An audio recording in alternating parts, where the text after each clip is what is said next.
Hello guys, question number 15 देखो। आपको n की वैल्यू बतानी है। ऐसी n की वैल्यू है जिससे जो भी इन दोनों के nth टर्म है ना वो सेम हो जाए। ठीक है।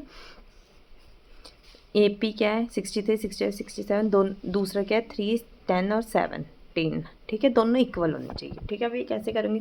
दोनों के nth टर्म सेम है, मतलब an बराबर है दूसरे के an के, तो an का फॉर्मूला कहता है plus n minus 1 into D. दोनों को मैंने इक्वल रख लिया, इसको मैंने डैश से रिप्रेजेंट कर दिया क्योंकि दूसरे का n तो दोनों का सेम है पर a और d तो डिफरेंट डिफरेंट है ना। इसका a क्या है 63 और d क्या है 2 माइनस A1 करके निकालो, 67 माइनस 63, ऐसे इसका करके निकाल लो।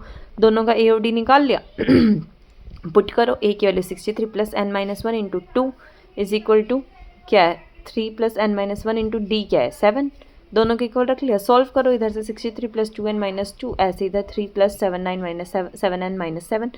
अब जो नॉन n डिजिट वाले थे वो इधर रख लो, n वाले सारे इधर कम कर लो। n की वैल्यू 13 दिखेगी आपको। n की वैल्यू सीधा 13 ही आएगी ना, इसको इससे डिवाइड करोगे तो आ गया। क्वेश्चन नंबर 16 देखो क्या है। Determine the AP whose third term is A3 दी हुई आपको 16, और ये कहा है जो उसके 7th टर्म है वो 5th टर्म से 12 ज़्यादा है। ठीक है, तो A3 16 गिवन है और जो A7 है वो कहा है A5 से 12 ज़्यादा है। ठीक है, अब देखो A7 को कैसे लिखेंगे प्लस 60, इसको लिख सकते हैं प्लस 40 प्लस 12।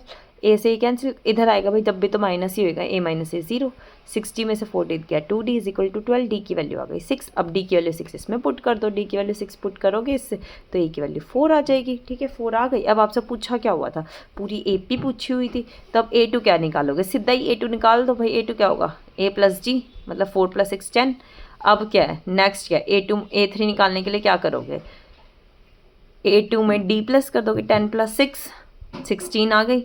फिर क्या करोगे A3 आ गया, A4 कैसे निकालोगे 16 आ गया ना, A4 कैसे निकालोगे 16 में फिर से D प्लस कर दोगे 6 22, ऐसे कर करके AP बनती जाएगी। ऐसे भी निकाल सकते हो भाई, बड़ा ही पड़ेगा तुम्हें अगर ऐसे निकालोगे तो A3 A प्लस 2D करके फिर A4 करोगे तो A प्लस 3D करके, ऐसे तो जल्दी जल्दी हो जाएगा। करना ही क्या है, A क्या है A तो 4 हो गई, A2 कैसे निकालोगे A प्लस G कर दो 10 आ गई।